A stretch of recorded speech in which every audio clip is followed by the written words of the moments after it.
Знаете ли, че привързаността ви пречи да имате щастливи и пълноценни взаимоотношения? Здравейте, приятели! Днес ще си говорим за привързаността, за онази вкопченост, която имаме в хора, ситуации, събития, които са ни се случвали. Знаете ли, че привързаността изключително много ни пречи да създаваме пълноценни взаимоотношения с който и да било. Привързаността към родителите ни пречи да създаваме пълноценни взаимоотношения с партньорите ни за в бъдеще, с брачните ни партньори, независимо дали сме в брак, без брак, това няма значение. Привързаността към децата ни пречи на самите тях, на нашите деца, те пък да създават пълноценни взаимоотношения с техните партньори. Привързаността ни и онази вкопченост към бивши вече наши партньори ни пречи да създадем нова, пълноценна, щастлива връзка. В последно време в практиката ми на холистичен и на енергиен терапевт се натъквам точно на такива случаи. Особено на случаите, в които се вкопчваме в бивши вече партньори. Това на нас ни пречи изключително много. Пречи ни, защото всъщност докато ние не пуснем онази привързаност, онази вкопченост към бившия партньор, ние не можем да създадем нова пълноценна връзка. Няма да се появи следващ партньор, с който да създадем пълноценни взаимоотношения, или ако се появи такъв партньор, то всъщност той ще се появи през нашите травми. Тоест, ние ще влезем в връзка през травмите си.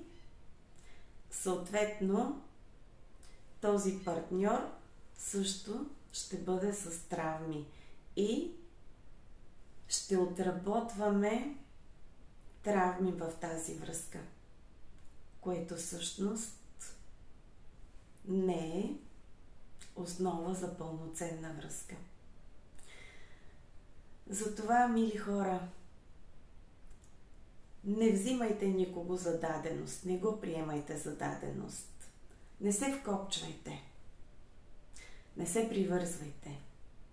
Обичайте без да се привързвате. Някой ще каже сега: да, ама как мога да обичам без да се привързвам?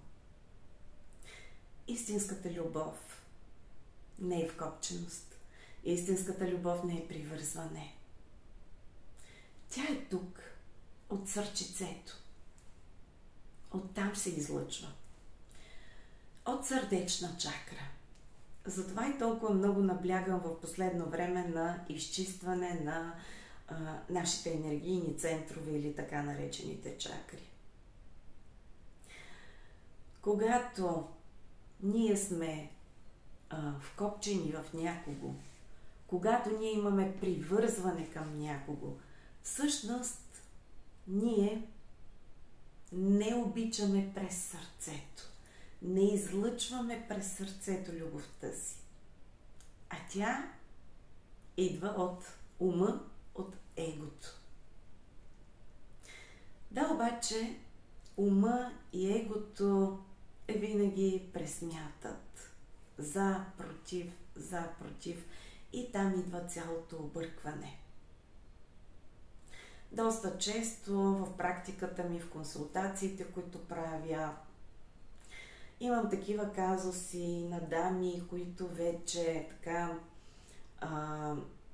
връзката им е пред разпадане или се е разпаднала и те искат да върнат вече партньора, който всъщност ако евентуално успеят да го върнат, много често след това се случва пак раздяла. Защото всъщност това не е любов. Те се свързват през травмите си. И много често ми казват: ама аз сега какво ще правя? Как ще се справям финансово? Винаги има начин. Няма начин, когато човек иска да направи нещо за себе си. Не бива да се отъждествявате с другия партньор, защото вие тогава губите своята индивидуалност, своята уникалност. Нужно е в една връзка да се отъждествяваме преди всичко със самите себе си. Да бъдем уникални сами по себе си. Защото много често, особено дамите, се губят във връзките си, губят своята индивидуалност, своята уникалност и когато се стигне до една евентуална раздяла, те не знаят какво да правят. Те не знаят на къде да поемат, защото те са изгубили себе си. Не правете тази грешка. По същия начин и с родителите. Ако ние сме прекалено вкопчени в родителите си, дори да създадем семейство, партньорска връзка, ние постоянно ще сравняваме нашия партньор или партньорка с там майка си, баща си, защото сме ги идеализирали по някакъв начин. Това пак идва от привързаността. И вие, родители, не пречете на вашите деца да създават пълноценни връзки, като се вкопчвате в тях. Всеки е дошъл тук в този живот, за да извърви пътя си. Оставете децата си да извървят пътя си. Деца, и вие не се вкопчвайте в родителите си. Оставете родителите си да извървят пътят си. Имала съм случаи, в които родителите са разведени там или, примерно, се е случило вдовяване и да речем, имала съм случай, в който децата забраняват на майката да си намери нов партньор и да бъде щастлива с нов партньор. Това всъщност се проявява през голямата вкопченост към майката. Вече там има ревност. И всъщност всичкото това на нас ни пречи да създаваме пълноценни взаимоотношения. Хубаво е, ако имаме такъв казус, да се посъветваме с терапевт, който да види отстрани нещата. Защото отстрани нещата се виждат най-добре. Когато ние сме вътре във филма, ние не можем да видим нещата добре. Затова сме ние, такива като мен, терапевтите, за да можем да ви обърнем фокуса, да погледнете ситуацията отстрани и съответно да видите широката картинка на нещата. Защото когато сте вътре във филма, вие не виждате широката картинка на нещата. Вие сте там фокусирани в това, което ви се случва, но то много често е изопачено през нашите сетива, защото ние сме пристрастни към ситуацията.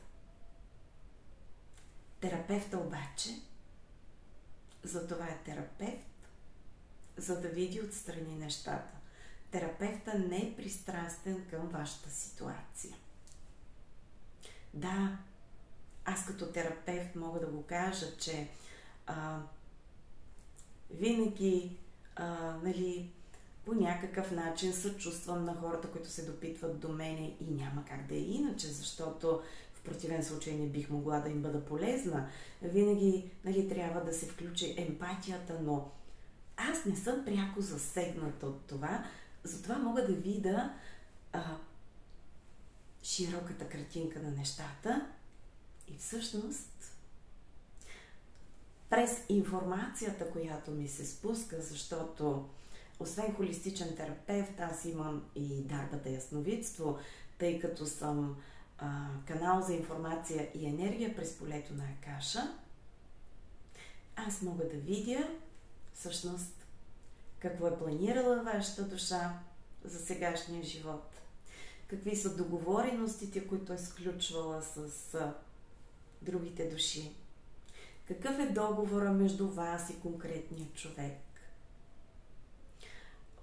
поради каква причина вие сте събрани заедно, какво трябва да свършите, дали вече сте го свършили. И ако вие вече сте го свършили, вие няма какво повече да правите заедно. Обезмисля се вашето пребиваване заедно. Всеки от тук нататък е нужно да пусне другия с разбирането, че другия има своят си път да извърви с други партньори, с които да учи други уроци. Понякога уроците се повтарят.